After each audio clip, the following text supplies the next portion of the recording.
Oi, pessoal! Hoje eu vou dar continuidade à leitura do livro Os Magnatas, tá? Que fala a respeito do Andrew Carnegie, do John D. Rockefeller, do Jay Gould e do JP Morgan, tá? Os caras que inventaram a super economia americana. Olha, pessoal, na última leitura que a gente fez, a gente tinha parado na página 92 do livro. Hoje eu quero, portanto, ler até a página 120, tá? Esse livro aqui é um pouco denso, tá? Ele tem mais de 380 páginas, tá? Tem quase 390, não é isso? Deixa eu ver. Isso mesmo, tem 388 páginas. Só que da página 336 para frente são notas, tá? De 336, isso mesmo? Deixa eu conferir. Não, da página 328 para frente vão ser as notas, as referências bibliográficas, tá? As coisas eu não vou fazer questão de ler, não, tá? Tem muitas informações aqui que eu acho que não são necessárias eu ler, até porque tem muitos nomes em inglês, tá? Eu acho que não tem necessidade eu ler tudo isso daqui, não, tá? Vamos lá, então. A gente parou na página 92 do livro. Crise e consolidação. Em 1871, a crise temida por Rockefeller estava próxima. A capacidade de refino tinha crescido para cerca de 12 milhões de barris ao ano, grande parte disso espalhada por centenas de pequenas empresas familiares, enquanto a produção de óleo cru era de pouco mais de 5 milhões de barris. Por um breve período, os produtores se aproveitaram dos preços altos, enquanto as refinarias disputavam sua produção. O óleo cru chegou a 5 dólares por barril em 1871, mas novas descobertas grandes logo também geraram um excesso de óleo cru. As ferrovias também estavam sob pressão. As guerras da Erie tinham desencadeado guerras de preço encarniçadas, mas refinarias desesperadas continuavam a gritar por descontos e abatimentos posteriores cada vez maiores. Ao mesmo tempo, Tom Scott estava expandindo rapidamente a Pensilvânia até Nova York e Nova Jersey, espalhando boatos sobre planos para um poderoso setor de refino na costa leste para enfrentar Cleveland e Pittsburgh. Sem dúvida, já estava mais que na hora de uma reestruturação cataclísmica.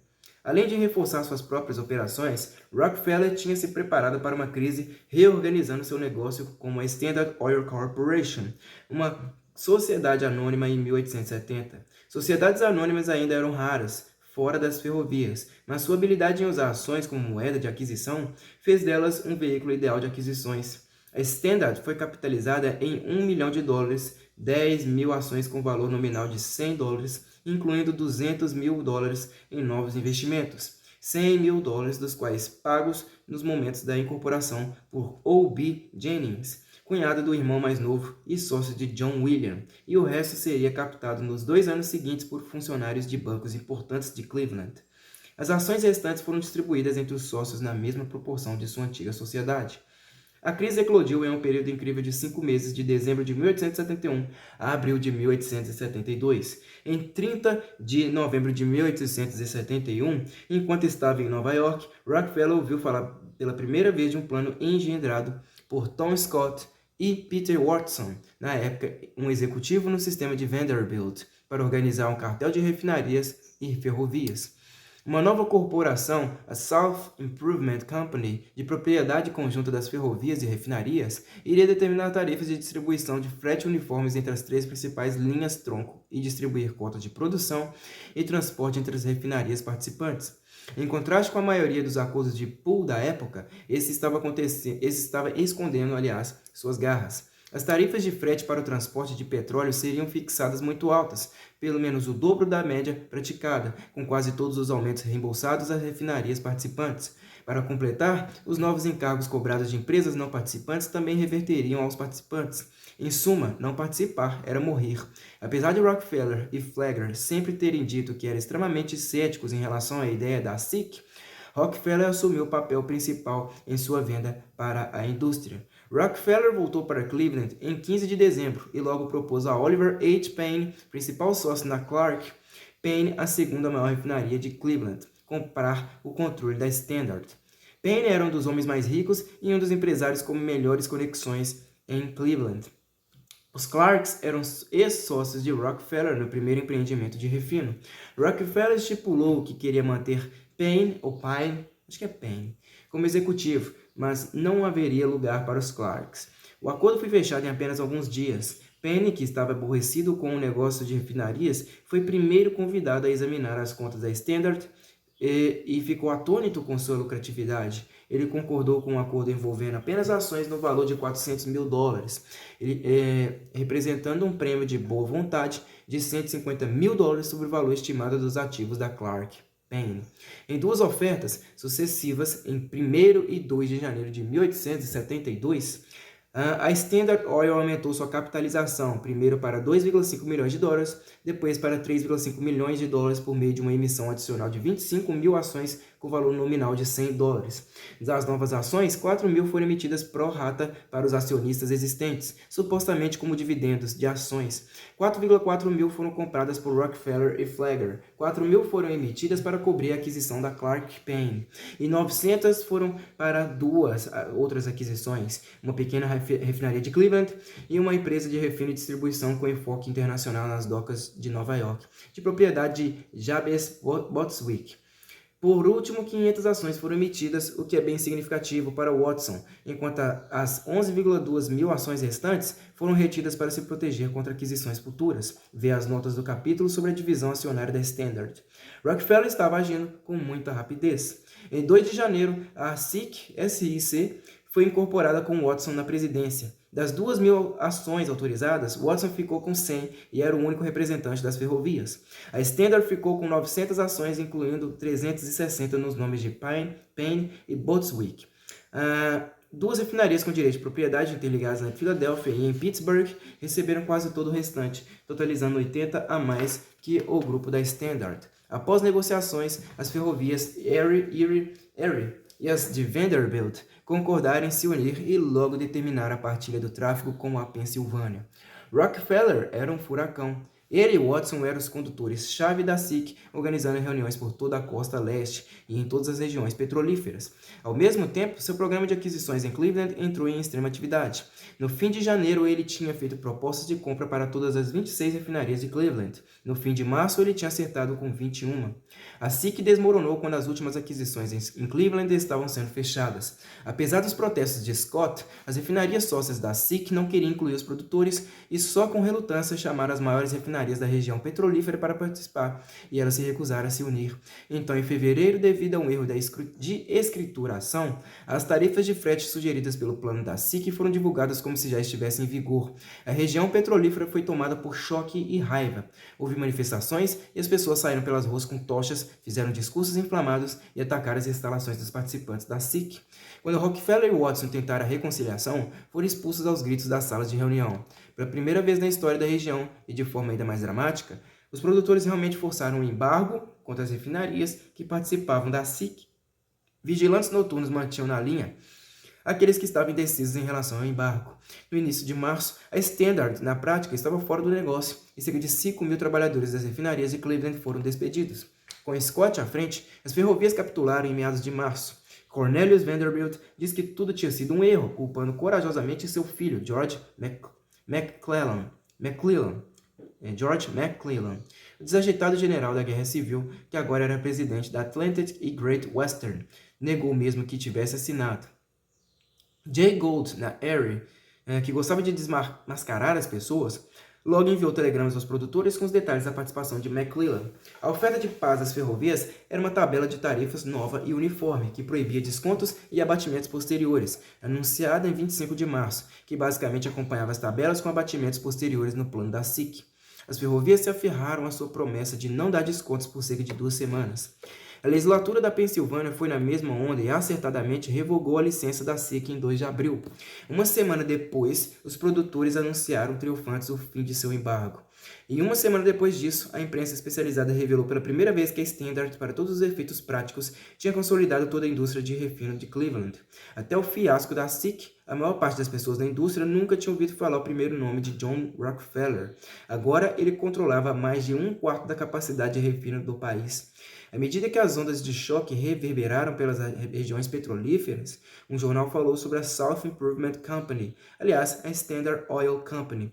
Rockefeller e Flagler fizeram uma visita conciliatória quando apresentaram um chamado Plano de Pittsburgh, por meio do qual as refinarias concordariam com o preço mínimo de petróleo cru na boca de poço, desde que os campos produtores limitassem a produção aos níveis acordados. Eles podiam não estar totalmente sérios, mobilizar produtores insatisfeitos em um embargo de um mês era uma coisa, mas acordos duradouros de produção estavam muito além da capacidade organizacional da região. Ainda assim, a viagem foi útil para Rockefeller, pois ele estabeleceu relações amistosas com os dois maiores empresários de refino da região, John Archibald e Vandergrift, que estava entre seus críticos mais duros durante o fiasco da SIC. Rockefeller e seus sócios, por outro lado, não apareceram muito nos jornais pelos 18 meses seguintes, enquanto se concentrava em uma reestruturação completa de sua base de refino em Cleveland. A maior parte dos negócios adquiridos recentemente foi vendida como sucata, já que 24 refinarias foram consolidadas em 6 instalações grandes e modernas, projetadas com o objetivo de alcançar uma produção eficiente de toda a linha de derivados do petróleo. A partir daí, a Standard virou uma máquina de fazer dinheiro. Entre 1870 e 1873, o preço do querosene em Nova York caiu em cerca de 25%.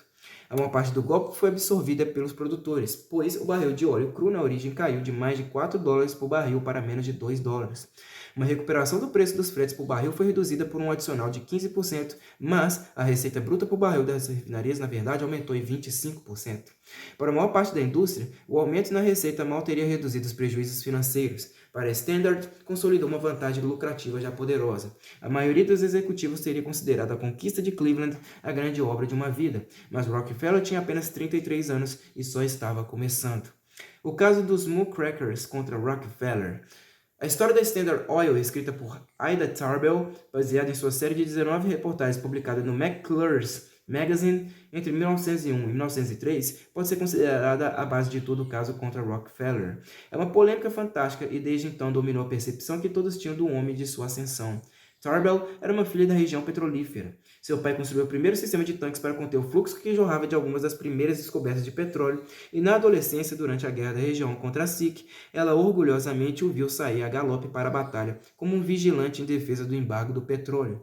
Sua história é um alto de moralidade. Os corajosos produtores e refinadores independentes da região em uma batalha desigual e sem esperanças contra uma corporação distante, personificada por um desalmado John D. Rockefeller.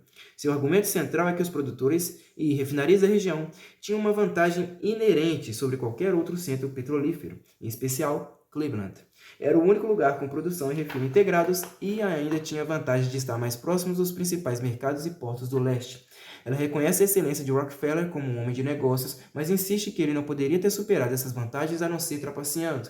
E ela revela trapaça no sistema de abatimentos posteriores injustos e ilegais que favorecia os maiores transportadores. Infelizmente, a grande força da prosa de Tarbell esconde as falhas em seu argumento. Para começar, as refinarias da região não tinham uma vantagem inerente sobre os centros mais distantes. Na verdade, eram mais o oposto.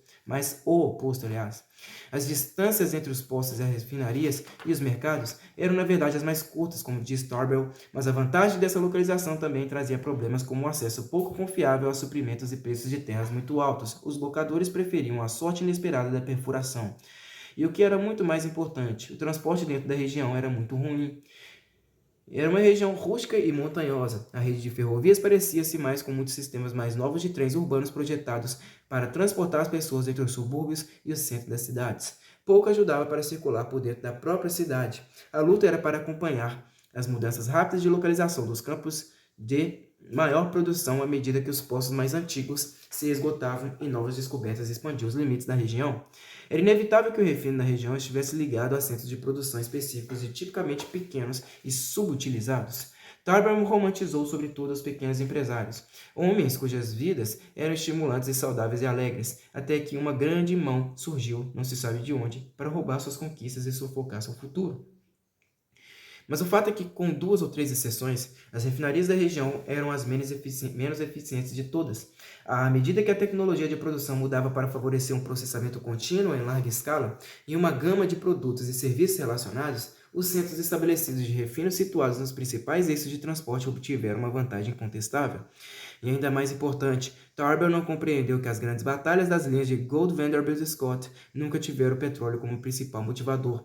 Eram pelo domínio das rotas de tráfego de transporte de grãos para Chicago e o meio oeste. Especialmente nos primeiros dias, o frete de petróleo era pouco mais que um laço para um negócio muito maior de transporte de grãos. Em 1882, o primeiro ano em que há dados comerciais sobre o petróleo, a exportação de produtos agrícolas, com exceção da farinha, era mais de 6 vezes maior que as exportações de petróleo. Com a inclusão da farinha, era quase 10 vezes maior. Na época da SIC, a relação seria ainda mais favorável à agricultura. Comparar volumes de exportação, na verdade, superestima a importância do petróleo, já que as exportações eram uma fatia muito maior da produção de petróleo que de grãos. As ferrovias lamentavam em voz alta suas perdas no transporte de petróleo, e dado o estado ainda primitivo da contabilidade de custos, é provável que elas não fossem enganosas. Mas como desde o começo eles disputaram o transporte de petróleo para utilizar a capacidade ociosa, as receitas do petróleo tinham apenas de superar os custos variáveis para serem atraentes. Uma análise cuidadosa feita pelo historiador da indústria Harold Williamson sugere que o transporte de petróleo era quase sempre lucrativo, como homens de negócios perspicazes como Gold e Vanderbilt teriam compreendido intuitivamente. O fato de tanto a Erie quanto a New York Central terem decidido erguer Cleveland, portanto, não foi consequência do esquema de Rockefeller.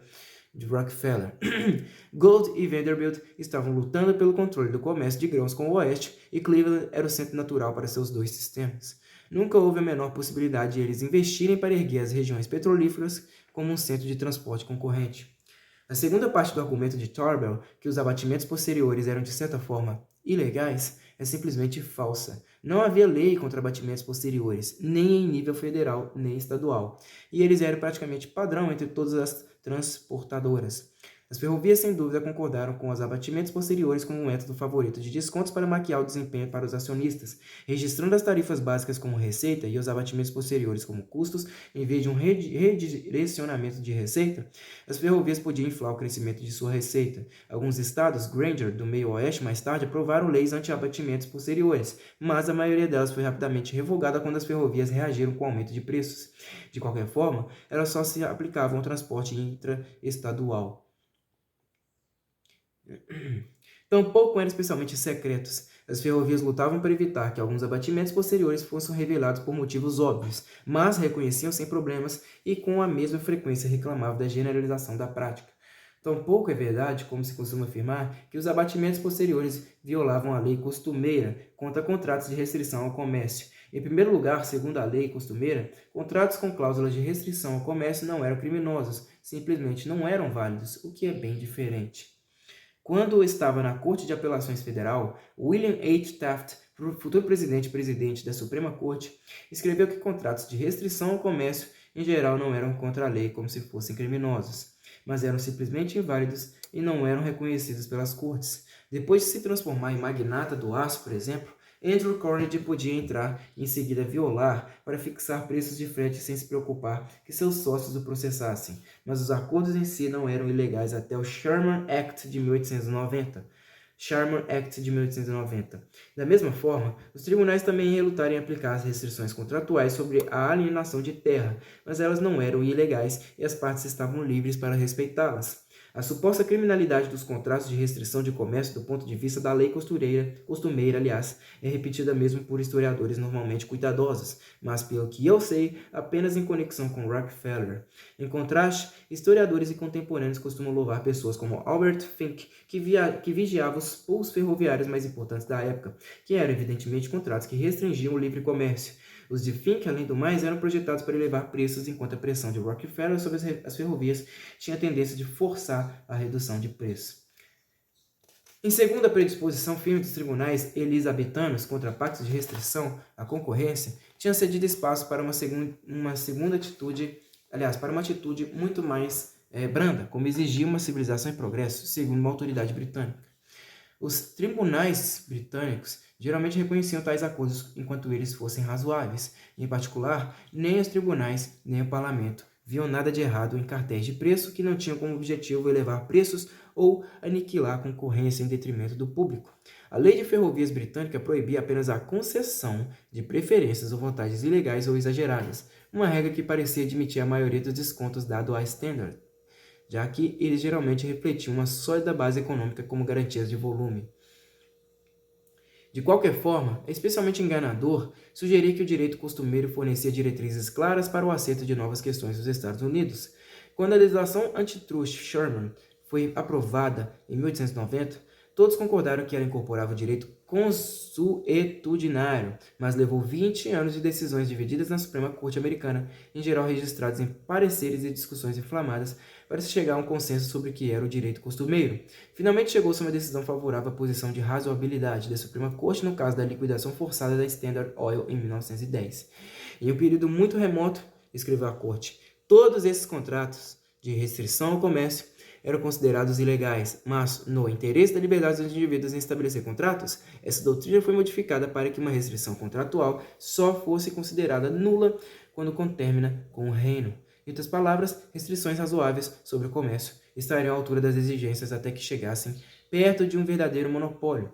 Juízes progressistas como Oliver Wendell Holmes Jr. e Louis D. Brandeis buscavam rejeitar completamente os princípios de direito consuetudinário, porque estes costumavam ser uma máscara para esconder preconceitos judiciais correntes. Por fim, o argumento de que abatimentos posteriores, mesmo se legais, eram antiéticos perde sentido. Eram descontos legais negociados com fornecedores poderosos em benefício dos acionistas. Muitos achavam que os abatimentos posteriores eram errados, mas não conseguiram traduzir seus pontos de vista em leis. A pressão para uma regulamentação de transportes comum finalmente ganhou terreno em 1887. Com a aprovação do Interstate Commerce Act e a determinação federal das tarifas se tornou realidade em 1906. A experiência foi finalmente abandonada nos anos 1970, quando economistas chegaram quase ao consenso de que a regulação resultara apenas em tarifas mais altas e serviços insatisfatórios. Ninguém defendeu que as tarifas reguladas eram a alternativa mais ética. Entretanto, há outras questões éticas relacionadas à aquisição das refinarias de Cleveland por Rockefeller. Ele pagou preços justos? E o quão importante e quão irregular foi a pressão da SIC? As reclamações mais fortes sobre os preços de Rockefeller vieram de homens que receberam menos do que haviam investido. Hoje vemos isso como normal, mesmo para negócios que não foram destinados ao ferro velho. Pressupomos que um novo avanço tecnológico importante, como nas telecomunicações ou na internet, vai gerar o surgimento de muitas empresas seguido por uma consolidação dura à medida que surgem os vitoriosos. Os homens de negócios da era de Rockefeller, entretanto, davam muito mais valor à estabilidade. Um retorno justo de uma empresa existente era semelhante a um direito à propriedade, ou como defendeu um congressista influente, todo homem no negócio tem um direito legal e moral, a obter um lucro justo de seu negócio e de seu trabalho. Rockefeller assumiu a visão moderna. O jogo em Cleveland estava terminado, especialmente depois da fusão com Penn. Rockefeller considerava quase todas as suas aquisições muito ineficientes, não fazia segredo de que iria fechá-las. Do seu ponto de vista, pagar qualquer coisa por elas foi um ato magnânimo. Ele o fez, parece, sobretudo para economizar tempo, pois estava marchando adiante em ritmo acelerado. Quanto mais rápida e limpa a reestruturação, mais rapidamente ele poderia seguir para a arena seguinte. Todas as provas indicam que seus preços foram baseados em avaliações justas, ao que parece escrupulosamente justas, dos ativos comprados. Muitos dos que venderam reconheceram que os preços foram razoáveis e aqueles que seguiram o conselho de Rockefeller e aceitaram ações da Standard em geral ficaram bastante ricos. Apesar de Tarbell deplorar uma aquisição similar de Rockefeller das refinarias da região petroleira, alguns anos mais tarde, nem mesmo ela alegou preços aviltantes. Sua reclamação é que, apesar de as refinarias talvez terem recebido grandes somas de dinheiro, elas perderam um modo de vida valioso. Não se sabe se os empresários do refino que acabavam de ficar ricos iriam concordar. Rockefeller usou a ameaça da SIC para exercer pressão sobre os vendedores? Sem dúvida. A ameaça era antiética? Nesse caso parece que sim. Lembre que o método tradicional de coação da SIC era que, se uma refinaria não se unisse, não receberia os abatimentos posteriores da SIC e os abatimentos posteriores a que teria direito seriam pagos aos outros membros da SIC. É difícil imaginar que a segunda cláusula passasse mesmo em um teste simples de direito costumeiro sobre sua razoabilidade. As ferrovias, entretanto, insistiam que, como todas as refinarias eram bem-vindas à SIC, na verdade não havia discriminação. Mas isso não era verdade. Todo o objetivo da SIC era reduzir e racionalizar a capacidade. Então não faria sentido admitir pequenas refinarias, a menos que elas concordassem em fusões com seus poderosos irmãos maiores. A SIC sempre teve o objetivo de servir como tática de pressão, como alega Tarbell. Tampouco há como defender a doação secreta de ações da Standard e Peter Watson, o presidente da SIC, foi uma doação considerável com um valor nominal de $50 mil, ou cerca do mesmo que Rockefeller estava pagando por duas refinarias de tamanho modesto. Como sem dúvida Rockefeller e Watson esperavam, refinarias que desejavam uma opinião independente sobre uma oferta de compra costumavam procurar Watson. Um bom teste de comportamento antiético é o fato de você ter vergonha que ele seja conhecido. Quando perguntaram ao Rockefeller sobre juramento se Watson tinha ações da Standard, ele mentiu. É muito duvidoso que o acordo corrupto com Watson afetasse o resultado final em Cleveland, mas ainda assim Rockefeller tinha boas razões para ficar embaraçado por sua causa. No fim das contas, apesar de haver muitos esqueletos no armário de John Rockefeller, ele não era um bandido ou um fraudador, nem um manipulador de ações como o jovem Jay Gould. A maior parte das acusações contra ele foram por violar os padrões desejados pelos reformadores, não que realmente eram. A melhor analogia com o presidente pode ser a Microsoft de Bill Gates. Ele e sua equipe jogaram muito pesado ao longo dos anos, muitas vezes andando nos extremos dos limites da lei, mas eles também foram os primeiros a entender a oportunidade global para o software de microcomputadores e executarem sua estratégia de forma brilhante. Como um batista devotado, Rockefeller deve ter mantido longas conversas com Deus acerca do perjúrio sobre Watson e suas outras más ações, mas seus delitos não foram os motivos que o levaram a dominar sua indústria. Ele ganhou porque era mais rápido em compreender e mais mortal na execução que todos os seus contemporâneos. Carnegie escolhe uma carreira. Durante os anos em que Gould esteve nas manchetes com suas guerras da Erie e o Gold Corner, e Rockefeller estava executando a primeira fase de seu processo de tomar o controle da indústria do petróleo, Andrew Carnegie estava pulando de um lado para o outro como se estivesse testando os limites de seu talento, aliás. Uma simples lista de suas atividades dá uma ideia. Em 1865, ano em que ele deixou a Pensilvânia, tinha recapitalizado o investimento original em vagões dormitório, reorganizara duas siderúrgicas transformando-as na Union Iron Mills e organizara a Keystone Bridge Corporation. Durante uma viagem de 9 meses pelo mundo em 1865, parte de sua busca permanente por um verniz social, ele conheceu o processo para revestir de aço trilhos de ferro e, quando voltou para casa, abriu uma empresa para fazer experiências com o novo aço Bessemer, nesse momento sem sucesso. Conforme a concorrência entre sua empresa de vagões dormitório e o intruso George Pullman esquentava, ele negociou uma joint venture complicada para conseguir um contrato importante com a Union Pacific. Resolveu uma disputa litigiosa de patentes e realizou a fusão das empresas em 1870. Ele entrou no negócio de telégrafo em 1867, fez uma fusão com a muito maior Pacific and Atlantic Telegraph Corporation, assinou contratos importantes com a Pensilvânia, entrou no negócio de construção de linhas de telégrafo e, por fim, vendeu suas ações da empresa de telégrafo para a Western Union, um negócio no qual ele e alguns amigos com informação privilegiada, como Scott e Thompson, saíram-se muito melhor que um acionista médio. Em todos esses acordos, Carnegie entrava com pequenas quantias, então atacava com todas as forças quando via uma oportunidade para aumentar a escala, reorganizando, reenergizando e recapitalizando, quase sempre emergindo como o principal acionista. Ele também estava se tornando um talentoso vendedor de títulos. Em 1870, com grande facilidade, tinha se tornado um importante banqueiro de investimentos para a Pensilvânia, estruturando várias transações criativas e movendo-se com facilidade entre as principais casas de investimentos europeias, como a J.S. Morgan, o Barings e os Susbecks de Frankfurt. Talvez o projeto mais famoso de Carnegie tenha sido a ponte St. Louis, que cruzava o Mississippi em um vão único de 152 metros de ferro e aço sensacional e arquitetônico, nas palavras do grande arquiteto Louis Sullivan, que viu a ponte pela primeira vez quando menino.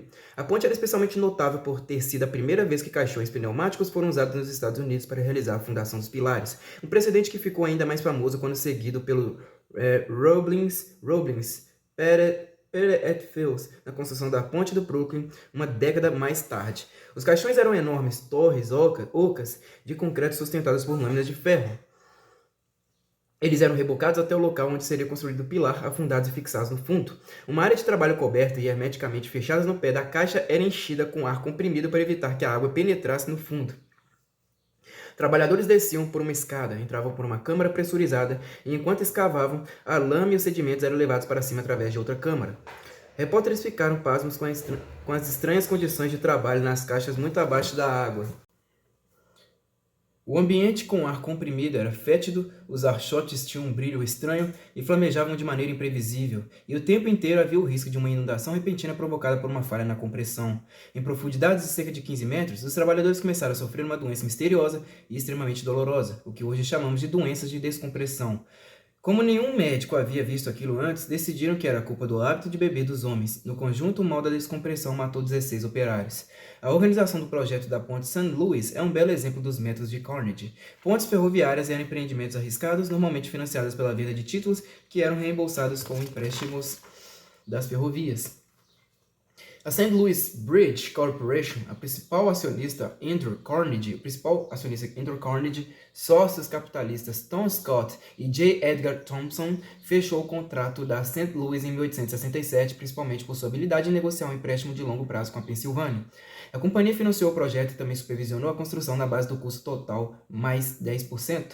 A construção em si ficou a cargo da Keystone Bridge Corporation, que tinha excelente reputação de construtora de pontes. Principal sócio Andrew Carnegie, sócios capitalistas Scott e Thompson. O contrato da Keystone também era de custos mais 10%. Descendo um pouco mais a cadeia, a Keystone comprou ferro usado nas estruturas e praticamente todo o restante do suprimento de ferro da Union Iron Mills, principal proprietário Andrew Carnegie. Por último, o banqueiro de investimento da St. Louis Bridge Corporation era um certo Andrew Carnegie, e ele ganhou uma bela comissão pela colocação dos títulos da ponte com Junius Morgan, que ficou bem impressionado com a perspicácia e o vigor de Carnegie, depois saindo em viagem para vendê-los aos investidores. O acordo da St. Louis não foi de forma alguma um dos mais complexos que fez. Em outro negócio de construção de uma ponte no Mississippi, mais ou menos na mesma época, seu irmão mais novo, Tom, que estava se tornando um sócio importante, protestou porque havia muitas entidades envolvidas das quais nunca ouvira falar. Outro sócio disse que ele não devia se preocupar, todas elas pertenciam a Andy. No caso da ponte de St. Louis, Carnegie pode realmente ter ganhado seus níveis múltiplos de compensação. O gênio local da ponte foi o capitão James Eads, EADS, um engenheiro autodidata brilhante que costumava estar esplendidamente certo ou desastrosamente errado. O sócio operador de Carnegie na Keystone, Andrew Cloman, era um construtor de pontes extremamente talentoso que preferia um projeto bem mais leve e simples. Depois de uma série de discussões com Eads, Cloman simplesmente foi embora. A Keystone tinha vários outros contratos para construir pontes e deixou que Carnegie cuidasse de seu problema, o que exigiu todas as habilidades pessoais afiadíssimas de Carnegie.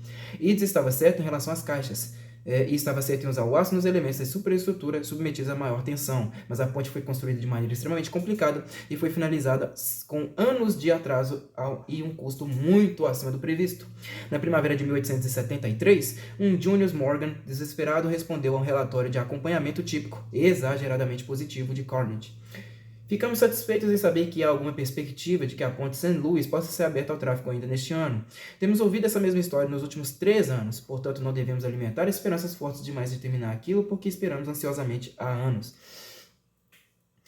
Carnegie deixava Junius assustado. Ele era a porta de acesso à caça de divindades, que gastava quantias de dinheiro capazes de abalar o mundo. Ser repreendido dessa forma deve ter incomodado muito o pequeno escocês. A situação piorou. A empresa ficou sem dinheiro no outono e Carnegie teve de arranjar mais um financiamento por meio de Pierpont. A antipatia mal disfarçada entre os dois pode ter nascido dessa primeira transação. Junius sempre gostou de Carnegie, mas é possível imaginar Pierpont rejeitando com aspereza as histórias do escocês quando apresentou seus termos. O dinheiro veio em 2 parcelas. A segunda delas só seria liberada se o vão estivesse pronto até o 18 de dezembro.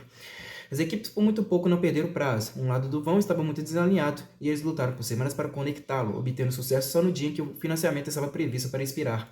Pierpont já tinha demonstrado ser um banqueiro que podia cancelar financiamento sem qualquer simpatia. Se não tivesse recebido a segunda parcela dos fundos, a ponte St. Louis estaria arruinada e provavelmente todo o resto dos empreendimentos de Carnegie estaria ameaçado. Em 4 de julho de 1874, a ponte foi inaugurada com grande festa e todas as contas com as várias empresas de Carnegie foram liquidadas. Os obrigacionistas, portadores de títulos de dívidas, não se saíram tão bem, pois a empresa entrou em insolvência logo no ano seguinte. Os Morgans encontraram uma saída para seus investidores em 1881, fazendo um leasing da ponte para Jay Gould. As negociações foram muito difíceis e quando Pierpont finalmente enviou o telegrama para seu pai com os termos, Junius respondeu laconicamente: "Acho que o Sr. Gould exerceu a sagacidade habitual", e disse aos seus obrigacionistas que os termos foram um pouco menos favoráveis do que ele esperava. Carnegie pode ter pressentido que andava abusando, da sorte. A ponte St. Louis por pouco não se transformara em um desastre financeiro e ele e Scott também tinham sofrido um grande revés com a Union Pacific, a ferrovia transcontinental.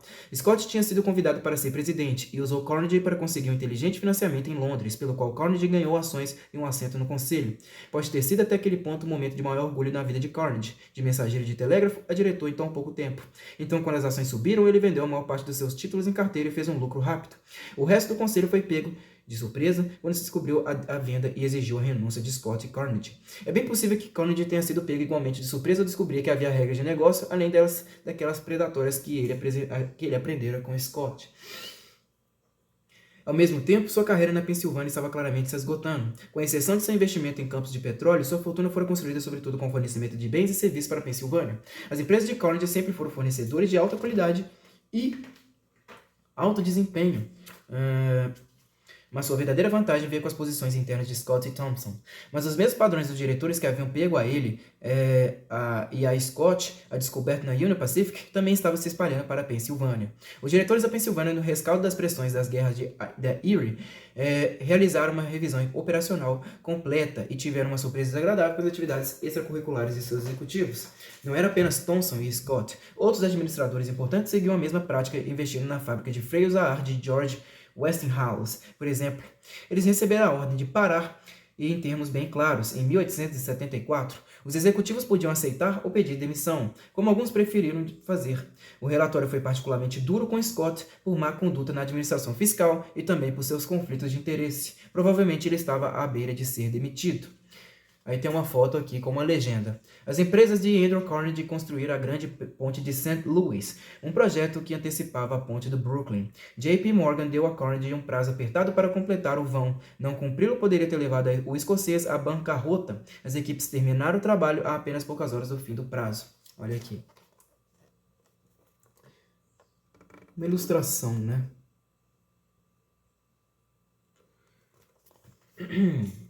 Por mais ultrajantes que algumas vezes fossem, esses conflitos são mais compreensíveis como remanescentes dos primeiros anos da construção de empresas na década de 1840 e 1850.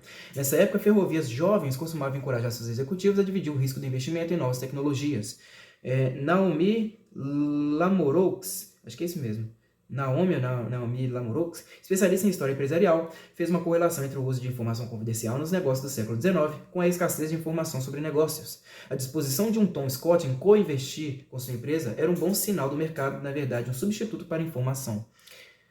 Só quando as ferrovias ficaram muito mais ricas e poderosas durante a Guerra Civil, a divisão de riscos transformou-se em divisão de lucros. Na Pensilvânia, pelo menos, a era verdadeiramente sem lei durou apenas cerca de 10 anos. Outras ferrovias, com variados graus de entusiasmo, aos poucos seguiram o mesmo caminho da Pensilvânia e adotaram um código de conduta para seus próprios executivos.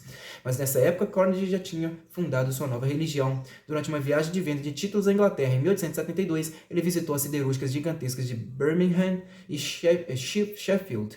Lá foi a escala industrial que fez seu coração bater, sem resmungos de aposentadoria precoce. O projeto de vida de Carnegie para os próximos 30 anos subitamente ficou claro. Entretanto, a confiança de todos os homens de negócios estava prestes a passar por um teste difícil no grande crash de 1873.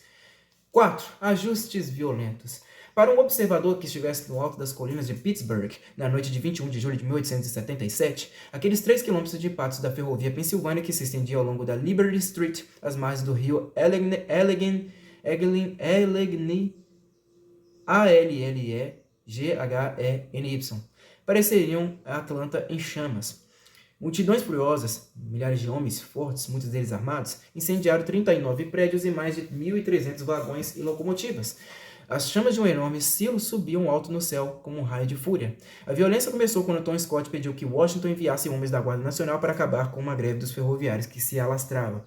Quando os soldados entraram na cidade na tarde do dia 21, foram recebidos com uma chuva de pedras lançadas por uma multidão furiosa. As tropas responderam à bala, matando pelo menos 20 pessoas e em seguida bateram em retirada desorganizada para a grande oficina de manutenção na Liberty, a Roundhouse, como era chamada entre as ruas 26 e 28. O incêndio dos patos ferroviários começou na oficina com intenções nitidamente assassinas. Uma multidão empurrou vagões em chamas pelos trilhos e os lançou sobre os soldados, que se salvaram com as mangueiras de incêndio da ferrovia. A manhã seguinte era um domingo e conforme as multidões diminuíam e a fumaça aumentava de forma perigosa, os soldados resolveram sair à força de onde estavam. Dessa vez o tiroteio aparentemente foi iniciado pela multidão e quando os soldados responderam ao fogo, usaram uma metralhadora Gatling. 22 ou 23 pessoas foram mortas, incluindo vários soldados. The Commercial and Financial Chronicle, Wall Street Journal da época, repudiou a saturnália da violência e pilhagem, mas culpou também os erros da má administração em Pittsburgh. Na semana seguinte, as greves se espalharam por todo o país. 11 pessoas foram mortas em uma greve dos ferroviários em Reading, Pensilvânia, na segunda-feira. Na terça e na quarta já havia greves gerais em Chicago e St. Louis, com conflitos feios entre a polícia, tropas e trabalhadores e várias mortes. Greves em São Francisco se transformaram em tumultos assassinos anti-chineses. Praticamente toda cidade importante viu algum tipo de distúrbio antes da violência finalmente se dissipar por exaustão absoluta e pelo aumento inexorável das tropas. Em 5 de agosto, o líder da equipe da reação em Washington relatou ao presidente e ao secretário de guerra que havia paz em toda parte. As greves de 1877 não foram de forma alguma as primeiras nos Estados Unidos, mas junto com os confrontos sangrentos dos Molly Maguire, organização irlandesa surgida na primeira metade do século XIX, lutava contra os proprietários de terras por seus direitos. Sua atividade violenta e muitas vezes clandestina deu a ela importante força política até a Primeira Guerra Mundial. Imigrantes levaram a organização para os Estados Unidos. Os mineiros de carvão irlandeses usavam táticas usadas contra os proprietários de terra na Irlanda em confrontos contra as empresas mineradoras. As greves de 1877 não foram de forma alguma as primeiras nos Estados Unidos, mas junto com os confrontos sangrentos dos Molly Maguires nos campos carboníferos da Pensilvânia entre mineiros e agentes da Pinkerton, alguns anos antes foram os primeiros a ter um perigoso fundamento na diferença de classes. Na superfície, as turbas de Pittsburgh se pareciam muito com as multidões europeias de algumas décadas antes, e os jornais não se cansavam de evocar o espectro da Comuna, o levante de 1871 em Paris. Tom Scott, apesar de suas raízes humildes, interpretou com perfeição o papel do plutocrata indignado. Foi a década mais estranha de todas. Por gerações, os historiadores trataram os levantes trabalhistas de 1877 como uma reação à longa e impiedosa depressão dos anos 1870, normalmente descritos como a segunda pior década da história, depois da depressão dos anos 1930. Entretanto, pesquisas mais recentes deixaram claro que se houvesse alguma depressão, ela foi curta e branda. Na verdade, a década viu um dos crescimentos mais rápidos já registrados e marcou o ponto em que a indústria pesada americana começou a reduzir de forma expressiva a distância em tecnologia e produtividade para a Grã-Bretanha. Mas aquela época ainda parecia terrível, tanto para banqueiros e homens de negócios, quanto para trabalhadores comuns da indústria e do campo. Havia uma profunda corrente de agitação social. Protestos no campo se espalharam pelo meio oeste. Greves industriais deixaram mortos e feridos dos dois lados das linhas de piquete. E o característico populismo americano do dinheiro fácil, antimonopolista, pela primeira vez criou raízes. Os Estados Unidos estavam tomando o rumo da modernidade. O poder da exploração tecnológica e comercial vinha se fortalecendo desde os anos 1840 e 1850, mesmo enquanto as estruturas sociais tradicionais eram reviradas pela Guerra Civil. A visão Whig de uma sociedade sem atritos e monádica de artesãos e fazendeiros independentes estava sendo engolida por sua própria lógica inflexível de desenvolvimento. A infraestrutura da modernidade, transporte rápido e barato, acesso imediato a matérias-primas como carvão, ferro e petróleo, comunicação em tempo real, canais abertos para o fluxo de capitais estrangeiros exigiam instituições em escala mastodôntica, espaçosas, desalmadas, focadas de maneira altista em produzir mais aço, mais carvão, mais títulos e ações, mais do que o que quer que por acaso produzissem. Durante os anos 1870, as forças poderosas que impulsionavam a modernização alcançaram o torque máximo sobre as velhas maneiras de viver, de governar e de fazer negócios.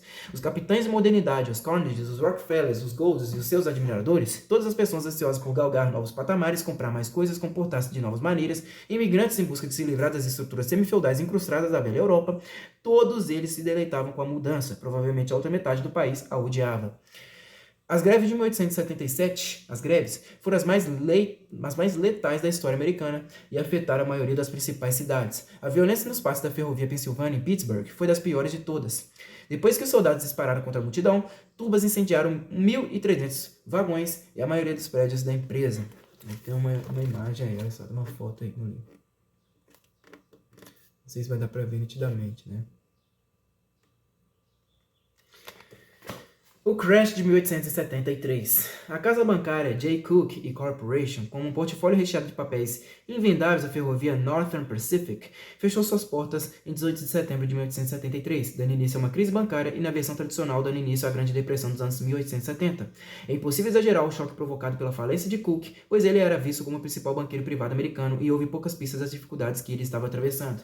O The Commercial and Financial Chronicle diz que a notícia foi recebida com uma incredulidade quase zombeteira por parte do público mercantil.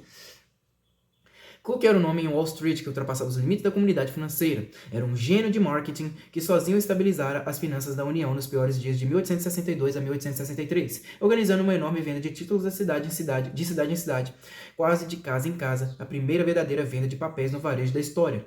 Cook ainda lançou duas emissões muito grandes de títulos federais, totalizando quase $1 bilhão, enquanto cobrava comissões mínimas e assumia todas as despesas de marketing. Seus clientes no varejo também demonstraram seus detentores de títulos ideais. Pessoas comuns compravam para poupança de longo prazo, não para especulação. Seus papéis desapareciam dentro de açucareiros ou colchões em vez de influenciar os mercados. Cook obtinha apenas um lucro modesto com os títulos, mas tornou-se um dos banqueiros de investimentos mais conhecidos do mundo, um homem com o qual mesmo os Barings e os Rothschilds estavam satisfeitos em se associar. Uma série de casas de Wall Street caiu na esteira de Cook.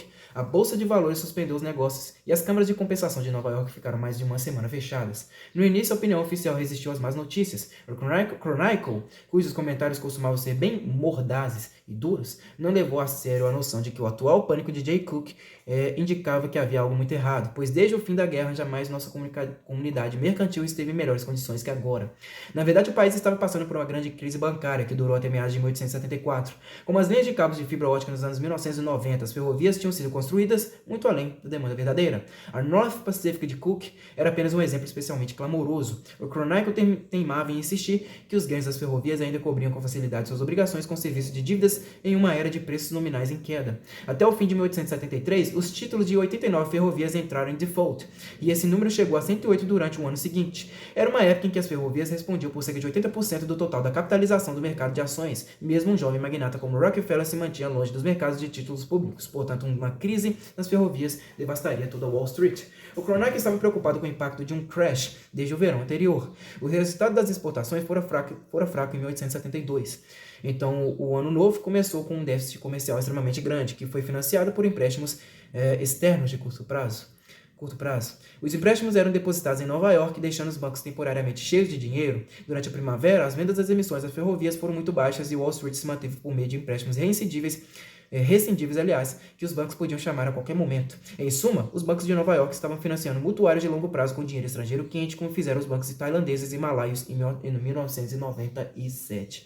Então, julho e agosto trouxeram as notícias boas e más de que os fazendeiros do Oeste estavam colhendo uma safra espetacular, e o dinheiro começou a seguir para lá para movimentar os trens de transporte de grãos. Na melhor das hipóteses, um aperto financeiro seria inevitável. Pierpont Morgan foi uma das poucas figuras de Wall Street a perceber o que estava para acontecer e exigiu o pagamento da maioria dos devedores do Drexel. Morgan, bem antes do crash, pode não ter demonstrado muito espírito público, mas mostrou ser excelente banqueiro. Os acontecimentos na Europa transformaram um período difícil em uma verdadeira tormenta. Depois de sua vitória relâmpago na Guerra Franco-Prussiana de 1870 a 1871, o chanceler da Prússia, Otto von Bismarck, cobrou altos tributos dos franceses em 1872 e 1873. O pagamento total, $1 bilhão em ouro, era mais ou menos do mesmo tamanho em termos reais que as reparações da Primeira Guerra Mundial exigidas em Versalhes, com a diferença que os franceses realmente pagaram quase tudo de uma vez e com uma economia muito menor do que tinham, aliás, os alemães em 1919.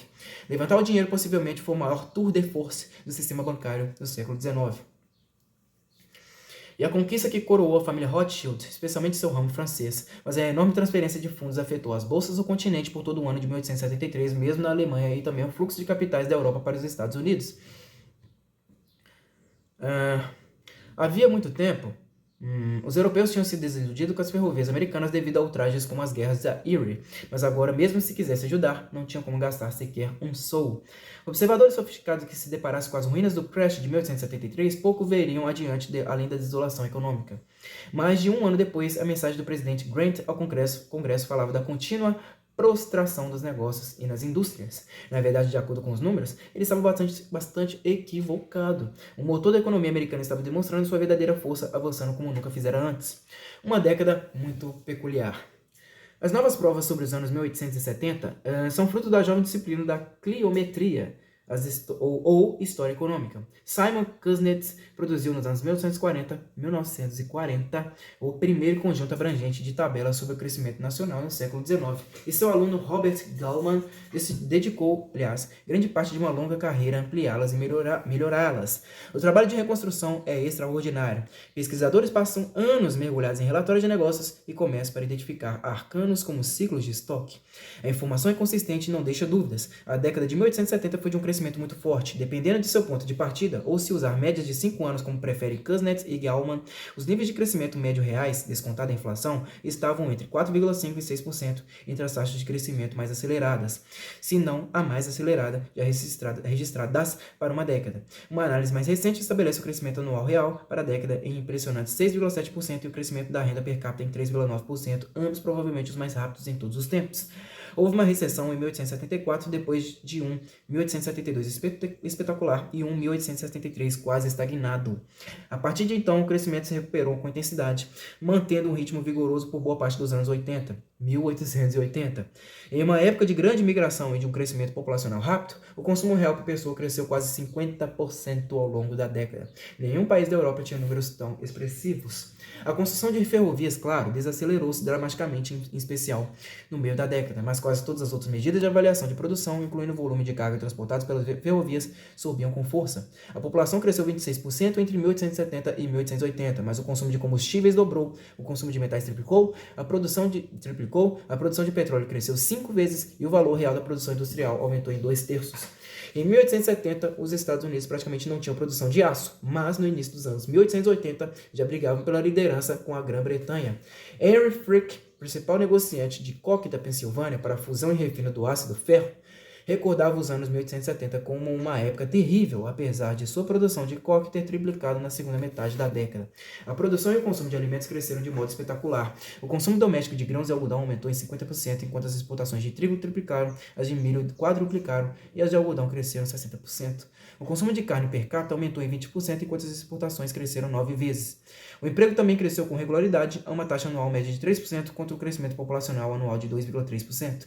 No fim da década, os americanos estavam mais bem alimentados, vestidos e educados. Tinham produtos de metal, como fogões, banheiras e maquinário, e tinham muito mais probabilidade de gozar dos benefícios da iluminação artificial. Então, por que se percebia uma depressão? Um motivo foi a queda forte e constante dos preços, que não terminou com a década. O índice de preço no atacado caiu 25% entre 1870 e 1880, uma redução que continuou pelos anos 1880 com um índice cerca de 50% menor, antes de se estabilizar a inflação de praticamente zero nos anos 1890. Os preços em baixa se refletiam na redução da renda pessoal. Como a maioria dos preços caía mais rápido do que a renda real teve forte crescimento, mas pagamentos cada vez menores. O retorno financeiro reduzido na venda de safras ainda tinha um efeito terrível. Um pequeno grupo de analistas da época especulou que a queda dos preços estava dando à classe assalariada um comando maior sobre as necessidades e confortos da vida. Aí tem um asterisco aqui, eu vou ler para vocês a nota de rodapé. Uma questão importante, mesmo sem uma resposta preciosa, é como se saíam os trabalhadores não qualificados dessa época. Sem dúvida havia um crescimento dos empregos não qualificados, mas havia forte concorrência dos imigrantes que chegavam dos escravos recém-libertos. Uma pesquisadora compilou em 1905 uma série de salários de trabalhadores sem qualificação, cobrindo a maior parte do século XIX. Suas descobertas sugerem que os salários de profissionais não especializados caíram com maior rapidez que os preços nos anos 1870. Os salários caíram em 31%, os preços no atacado em 25%, mas os trabalhadores mais que compensaram isso nos anos 1880. Os salários cresceram 17%, os preços caíram 13%. Essa série de dados são, no melhor dos casos, impressionistas, mas infelizmente são os melhores que há. Mas o americano médio era um fazendeiro ou artesão, uma dona de casa ou um comerciante de cidade pequena, e não tinha como saber o que estava acontecendo com os níveis gerais de preço. Como as pessoas em qualquer idade, à medida que sua renda nominal caía, eles se esqueciam das cortinas novas, ferramentas e lampiões de querosene. Pelo que eles entendiam, estavam ficando mais pobres e não estavam nada satisfeitos com isso. Mas não é que as pessoas tenham apenas sido enganadas. Uma reestruturação de preços tão dramática em escala tão ampla, da mesma forma como em um período de inflação alta, pegou grande número de empresas e trabalhadores do lado errado do ajuste. O setor financeiro sofreu um golpe violento. As ações das ferrovias chegaram a cair 60% e a maioria das ações de outros setores privados, como os papéis de empresas produtoras de carvão e ferro, estava fortemente ligada à sorte das ferrovias. Em teoria, preços em queda beneficiam credores, mas o realinhamento foi radical o suficiente para provocar abalos em todos os lados. A taxa anual de falências dobrou e muitos bancos de poupança faliram quando foram pegos em uma combinação mal sucedida entre depósitos em queda e o valor nominal de seus empréstimos. Há relatos de que em cidades importantes, os salários caíram com muito mais rapidez que o preço dos alimentos. Organizações de caridade na cidade de Nova York relataram que o número de pessoas atendidas tinham quadruplicado, chegando a 20 mil, e as obras públicas praticamente pararam, apesar de isso se dever, em parte, à mão fechada do governo que sucedeu a desgraça desgraçada máquina de Tweed. A construção da ponte do Brooklyn, por outro lado, o maior projeto da história da cidade até então, continuou ao longo da década. Ainda assim, quando relatos da época insistem em afirmar como as coisas estavam mal, apontam principalmente para a redução de preços, como se uma queda de 20% dos preços do varejo representasse uma verdadeira perda de valor. Uma análise da época muito citada, por exemplo, registrou as receitas das ferrovias, produção de lingotes de ferro e carvão, exportação de mercadorias e consumo de algodão, todas em termos de preço. O ferro gusa estava fortemente ligado à construção de ferrovias e, de fato, sofreu uma década terrível. Os preços caíram pela metade entre 1873 e 1876, e os volumes caíram em 25%. Mas tanto a produção de algodão quanto a de carvão cresceram consistentemente em unidades físicas, com variações mínimas de ano para ano, apesar de o resultado em termos de preço não mudar. As exportações estavam fortes mesmo em termos de preço. Elas caíram um pouco em 1875, mas apenas em comparação às grandes exportações das safras de 1873 e 1874. Por outro lado, foram mais fortes do que as registradas em qualquer ano anterior. Além de tudo, entre 1870 e 1880, as exportações cresceram 96% em valor e, sem dúvida, consideravelmente mais do que isso se levarmos em conta a deflação. Muitos relatos de sofrimento são nitidamente fantasiosos. As estimativas de desemprego em meados da década de 1970 vão de 500 mil a 5 milhões. Os números mais altos são bastante implausíveis. A força de trabalho era de 13 milhões, mais da metade trabalhando em fazendas. A afirmação do Chronicle em 1874, de que pelo menos 500 mil de homens perderam seus empregos em parte ou totalmente com a interrupção da construção de ferrovias, não pode ter sido verdade, mesmo nas estimativas mais radicais de redução de empregos feitas por empreiteiros externos. Havia apenas 230 mil operários nas ferrovias e 78 mil operários envolvidos na produção siderúrgica primária. A produção primária de ferro e aço incluía trilhos, mas não a maioria dos outros produtos finais. Uma estimativa moderna da perda de empregos na produção de ferro e aço, que era dirigida principalmente para as ferrovias, relacionada ao crash, foi de apenas 21 mil. Não há dados confiáveis sobre as flutuações de emprego ano a ano para esse período, mas informações baseadas nos censos populacionais feitos a cada década mostram que o emprego total cresce cerca de 40% entre 1870 e 1880, de 13 para 18 milhões. É de se duvidar que um crescimento tão forte tenha sido acompanhado de desemprego em massa na metade da década. Apesar de o Chronicle ter conhecimento das demissões em grandes siderúrgicas, a grande maioria dos operários da indústria estava espalhada pelo país em oficinas artesanais ou em fábricas de tamanho modesto. Fora dos negócios relacionados às ferrovias, há poucos sinais de declínio. A produção anual de máquinas de costura Singer, por exemplo, quadruplicou ao longo da década, chegando a 500 mil unidades, olha só, em 1880. Sem sequer um ano de redução. A fábrica de carroças e carruagens Studebaker dobrou sua produção entre 1872 e 1874. Quando ela foi interrompida por um incêndio, a empresa reconstruiu a fábrica e deu continuidade ao forte crescimento.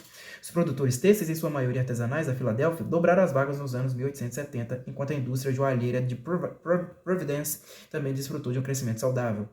Quando provas claras de crescimento rápido contradizem a tradição da depressão, os historiadores costumam cair em paradoxismos como, apesar do declínio da década de 1870, os setores têxteis da Filadélfia tiveram forte expansão.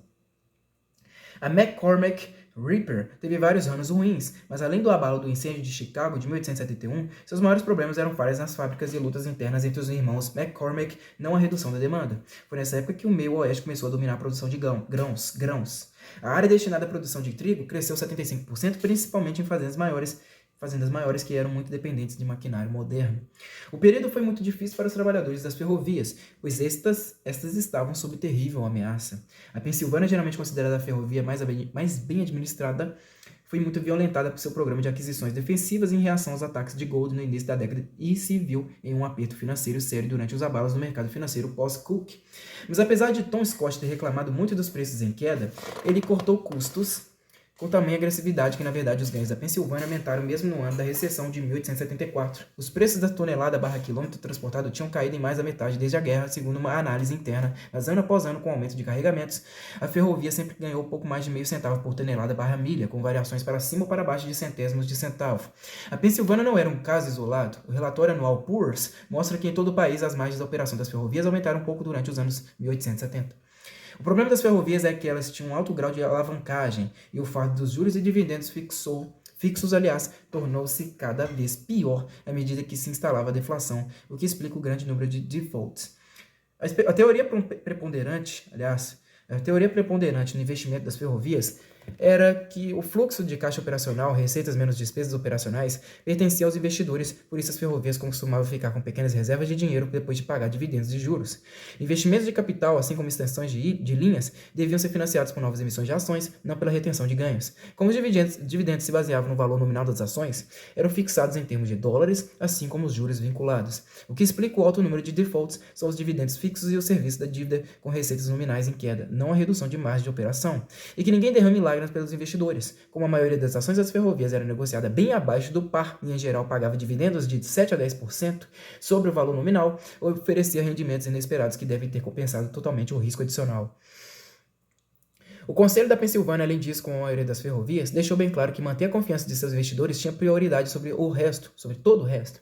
E eles foram especialmente duros com os trabalhadores. Durante as greves de 1877, o Baltimore Sun reconheceu, abre aspas, o nível da luta pela vida dos trabalhadores das ferrovias é muito triste. Muitos deles afirmam que era melhor passar fome sem trabalhar do que passar fome trabalhando, fecha aspas. Até o Chronicle escreveu em um editorial, abre aspas, aqueles que falam leviandade sobre o assunto dizendo que $1 por dia é suficiente para o pão e quem não consegue viver com pão e água não é homem de verdade, não mostra uma cabeça inteligente nem um coração sensível, fecha aspas. Os administradores da ferrovia podiam ter aprendido outro truque com Jay Gould, que em 1877 administrava a Union Pacific. Ao contrário de seus contemporâneos, ele não carregava o fardo de ideologias de patrão/empregado ou de ideologia de qualquer tipo. Ele imediatamente se reuniu com os líderes da greve, que fez algumas concessões modestas e todos voltaram ao trabalho alegremente. Choque de oferta? Mas se a produção crescia, permanece a pergunta, por que os preços caíam? A explicação mais simples é que isso foi consequência da volta dos Estados Unidos ao padrão ouro em 1879. Depois do Gold Corner de Jay Gould em 1872, o papel moeda se estabilizara em uma faixa de 125 a $130 por $100 em ouro. Alcançar a paridade com o ouro e a libra britânica, portanto, iria exigir uma valorização de cerca de 25% no papel moeda. Com a elevação do valor do dólar americano, o preço dos bens em papel moeda deveria cair e, na verdade, caiu em cerca de 25% ao longo da década. As reservas de ouro internacionais também estavam baixas, o que, da mesma forma, tinha tendência de pressionar a queda dos preços em uma era de produção crescente. Mas a explicação monetarista padrão para a queda dos preços não se encaixava bem com os fatos. Se o governo quisesse valorizar o papel moeda até alcançar a paridade com o ouro, teria restringido seu suprimento e aumentado as taxas de juros. Lincoln sugeriu exatamente essa estratégia para seu segundo mandato, mas assim que a política de arroxo monetário começou a incomodar, o Congresso forçou o novo governo de Andrew Johnson a recuar. A partir daí, praticamente não há sinais de arroxo monetário até a restauração da paridade ouro/papel em 1º de janeiro de 1879. Na verdade, durante a maior parte da década de 1870, o dinheiro era fácil e as taxas de juros caíram. O Chronicle, que documentaram o grande arroxo monetário em 1873, na primavera seguinte estava maravilhado, abre aspas. O dinheiro é tão abundante que os bancos têm dificuldades para emprestá-lo, fecha aspas. E um ano mais tarde escreveu que o mercado financeiro, abre aspas, há muitos anos não mostra tamanha tranquilidade quanto agora, fecha aspas. Quando o novo governo de Rutherford B. Hayes assumiu em 1876, os superávites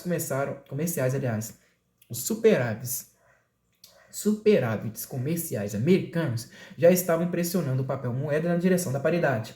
Empresas de importação e exportação começaram a substituir o papel moeda por ouro muito antes da data da retomada oficial, que acabou sendo um anticlímax.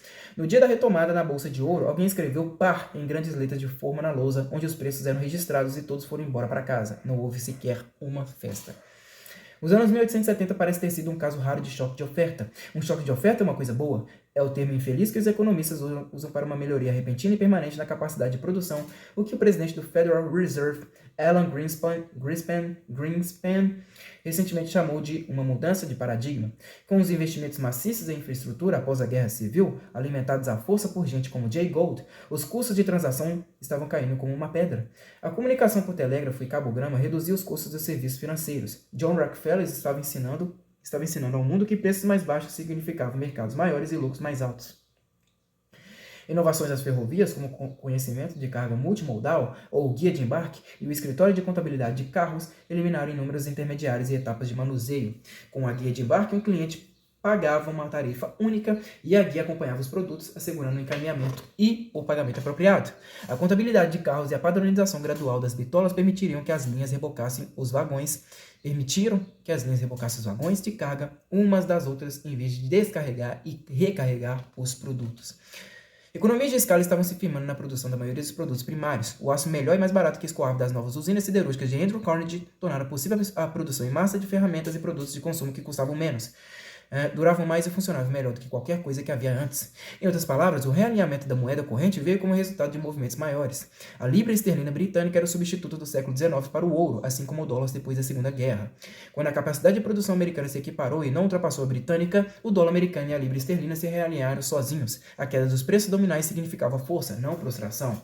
Desenvolvimentos paralelos parecidos na Grã-Bretanha surgiram por poder das forças que estavam em ação. Houve uma grande depressão britânica que começou nos anos 1870 e durou muito mais tempo do que a retração, aliás, nos Estados Unidos, e exibiu muito da mesma dissonância entre percepções e dados essenciais. Como disse um historiador, abre aspas, sem dúvida os preços caíram, mas quase todos os outros índices de atividade econômica, produção de ferro gusa, tonelagem dos navios construídos, consumo de lã e algodão crus, número de exportação e importação, embarque e desembarque de cargas nos portos, frete ferroviário e tráfego de passageiros, depósito de transações bancárias, formação de sociedade anônimas por ações, lucro comercial, consumo per capita de trigo, carne, chá, cerveja e tabaco, mostravam tendência de alta, fecha aspas. Mas assim como nos Estados Unidos, uma esmagadora massa de opinião concordava que as condições eram ruins, apesar de os lamentos não partirem da massa das pessoas, que em sua maioria estava melhor, mas principalmente de industriais, negociantes e financistas. Na verdade, os britânicos tinham mais motivos para reclamar que os americanos, pois o quarto de século após 1870 foi um período de esvaziamento da indústria britânica. O crescimento real continuou e os padrões de vida se elevaram, mas a Grã-Bretanha definitivamente perdeu sua vantagem competitiva para os Estados Unidos em quase todos os campos, em especial na indústria. De maneira parecida com o ocorrido nos Estados Unidos nos anos 1970, quando houve um crescimento decente, apesar das recessões do petróleo, mas um abatimento muito forte com a perda da liderança competitiva para países como o Japão. Um dos desenvolvimentos mais notáveis nos Estados Unidos foi a industrialização da agropecuária. Com a maior eficiência da produção e do transporte de grãos e carne, os Estados Unidos dominaram os mercados internacionais de alimentos a partir dos meados dos anos 1870, em uma concorrência voltada em particular para os preços. A transformação agrícola trouxe grande riqueza para o Noroeste e melhorou dietas não apenas dos Estados Unidos, mas por todo o mundo. Entretanto, ao mesmo tempo, tornou as vidas de um enorme número de pessoas simplesmente miserável. O nascimento da fazenda-fábrica. Entre os resultados inesperados da falência de Jay Cooke estava uma grande expansão da ocupação de terras no distante noroeste, especialmente em Minnesota e no Vale do Rio Head, das Dakotas. A Northern Pacific receberam enormes concessões de terras federais, um total de cerca de 160 mil km², e muitos acionistas e credores optaram por receber em terra quando a empresa entrou em default. Pela primeira vez, capitalistas do leste estavam de posse de vastas extensões de terra sem melhorias no oeste. Uma campina plana fértil sem pedras ou árvores como poucas outras no mundo. Um fazendeiro podia arar em linha reta por meses, segundo uma exagerada história local, então se virar e fazer a colheita no caminho de volta. Essa terra era perfeita para a produção em massa de trigo e milho. Como capitalistas, os proprietários perceberam isso e começavam a investir. Fazendas bonanza, assim chamadas por seus lucros enormes, eram fazendas de milhares de hectares com um gerenciamento de produção no mesmo estilo das fábricas. A máxima mecanização, quadro de empregados residentes reduzido, grande dependência de trabalho sazonal e normalmente com proprietários/investidores não residentes. As operações se organizaram e padronizaram a tal ponto que eram desempenhadas em grande parte por não fazendeiros. O núcleo dos quadros gerenciais parecia o de uma empresa normal: contadores de custos, especialistas em compras. O trabalho agrícola foi dividido em tarefas simples, como carregar os fardos, fazer a manutenção de enfardadeiras mecânicas e transportar equipamentos ou grãos. Por isso podia usar mais ou menos os mesmos trabalhadores e carreteiros empregados por uma refinaria de petróleo ou uma usina siderúrgica. As fazendas bonanza nunca foram a maioria das fazendas no Nordeste, sequer chegaram perto, mas elas estabeleceram um estilo e uma abordagem radicalmente diferente para um problema tradicional. Uma fazenda bonanza típica era a fazenda Cass Cheney, perto de Fargo, fundada em 1874, financiada por George Cass, presidente da Northern Pacific, e George Cheney, um membro do Conselho da Ferrovia. Cass era um executivo da ferrovia competente levado por Cook para Northern Pacific tarde demais para evitar o colapso de 1873. Seu objetivo principal não era tanto ganhar dinheiro, apesar de terem ganhado bastante, mas demonstrar o valor dos ativos das ferrovias. Sua decisão mais interessante e importante foi contratar Oliver H. Dalrymple para administrar suas propriedades. Isso era arriscado, pois Dalrymple já havia falido devido a especulações com grãos. Mas também trouxe o que os modernos gurus da administração chamam de estilo de gerenciamento transformativo. Ele era formado em Direito em Harvard, foi para o Noroeste para advogar, trocou essa atividade pela agricultura e por um breve período foi o rei do trigo no Noroeste, com o desenvolvimento de uma fazenda de trigo de 1.200 hectares, estilo Bonanza, antes de perder tudo ao ir à bancarrota. Cass e Chaney, não sei, tiveram a percepção de estruturar o esquema ideal de incentivo.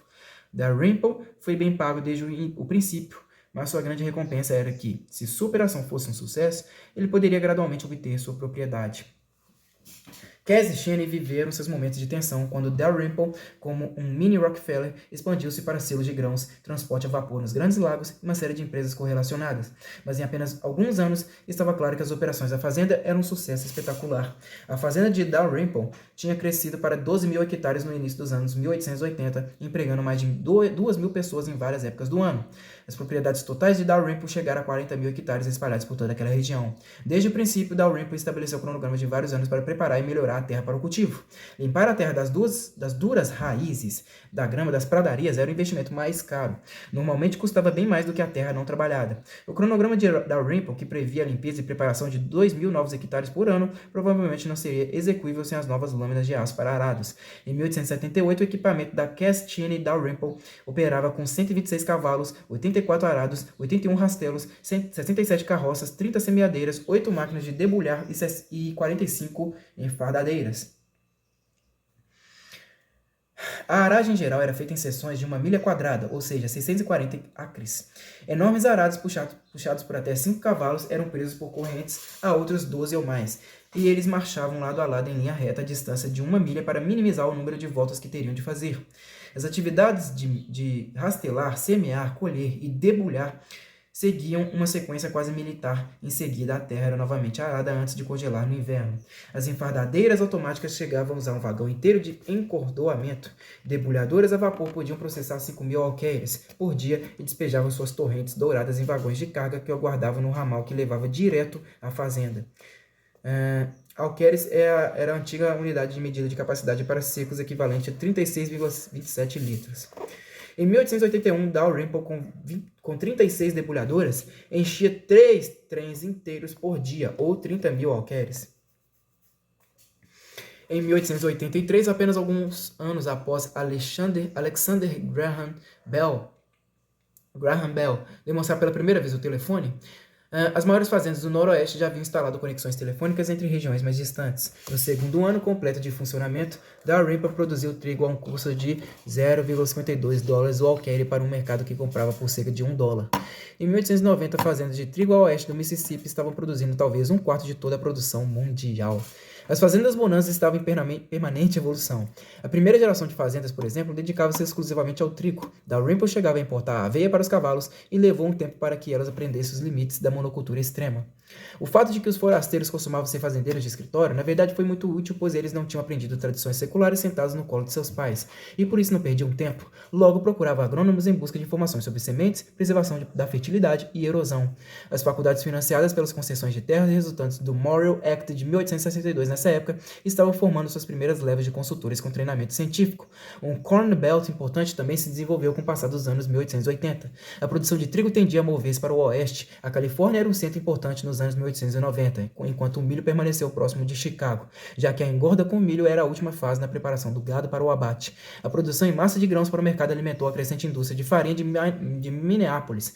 Pillsbury é um dos primeiros nomes importantes. A produtividade do trabalho aumentou de forma consistente. A primeira geração de fazendas Bonanza dobrou a produtividade do trabalho e o aperfeiçoamento contínuo do maquinário, especialmente a chegada do motor a gasolina no início do século XX, dobrou-a outra vez. O vapor nunca teve muito impacto no trabalho no campo devido ao custo da madeira ou do carvão usados como combustível. A produtividade da terra, na verdade, teve um declínio. Era mais barato preparar terra nova do que poupar os lotes existentes. Então, a produtividade reduziu-se à medida que mais terras marginais entraram em produção. O desperdício extravagante de recursos naturais foi um fio condutor comum na história do desenvolvimento americano. Tem uma imagem aqui. Parte de uma parelha de 70 cavalos, aliás, em uma fazenda Bonanza em Dakota do Norte.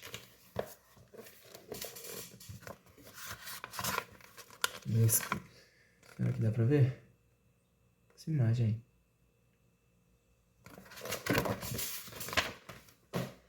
Interações mais sutis entre ferrovias, empresas de telégrafo e os mercados de grãos, o auge de 25 anos de crescimento contínuo também pagaram grandes dividendos de produtividade. Pouco tempo antes, os fazendeiros ensacavam esses grãos e os vendiam em consignação aos negociantes. Documentos comerciais tradicionais acompanhavam os grãos até a venda final, para que o pagamento fizesse o caminho de volta pelas montanhas e chegasse ao fazendeiro. Muitos dedos tiravam pedacinhos do dinheiro no caminho. Como o fazendeiro normalmente não podia esperar por seu dinheiro, ele vendia sua nota para um banco local com um grande desconto. Entretanto, em meados dos anos 1870, havia um sistema nacional totalmente integrado de bolsas de grãos, com armazenagem em silos, padrões de classificação e pesagem, e um mercado futuro telegráfico chamado Grain Call, todos com base em cronogramas de entregas precisos e confiáveis das ferrovias. Os grãos foram transformados em commodities. Os alqueires de trigo dos fazendeiros passaram a ser certificados como X alqueires de trigo de inverno vermelho duro número 2 e podiam ser comprados e vendidos por meio de um sistema de preços telegráfico quase em tempo real. Fazendeiros e grandes usuários de grãos, como na Pillsbury, podiam fazer seus negócios antes mesmo que os campos fossem plantados, se quisessem, e se proteger fazendo hedging nas bolsas, grandes custos friccionais ou puro desperdício econômico, como os grandes descontos antes cobrados sobre as notas dos fazendeiros desapareceram. Hedging. Transação compensatória que visa proteger operadores financeiros contra prejuízo na oscilação de preços, proteção cambial. As comissões e os custos de transição reduziram-se ao mínimo. Os preços caíram, mas o volume bruto e os lucros cresceram, enquanto a estabilidade crescente alimentava o crescimento de marcas nacionais de cereais e farinha. Bom, pessoal, eu vou parar por aqui, tá? Página 120 do livro. Na próxima leitura que eu fizer, eu vou ler, então, até a página 100... Deixa eu ver... 140? Não. Será que dá para eu ler até a página 140?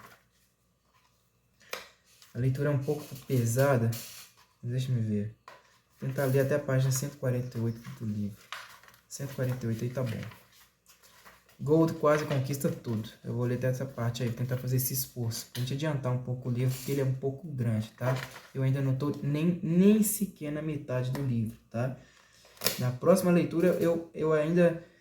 Vamos faltar mais de, sei lá... mais de 10 páginas para chegar à metade dele. Então ele é muito grande. Mas é isso aí, pessoal. Espero que vocês tenham gostado da minha leitura até aqui. Quem não é inscrito, se inscreva no canal. Curta esse vídeo. Comente o que vocês acharam. É isso daí. Meu muito obrigado a todos vocês e até a próxima.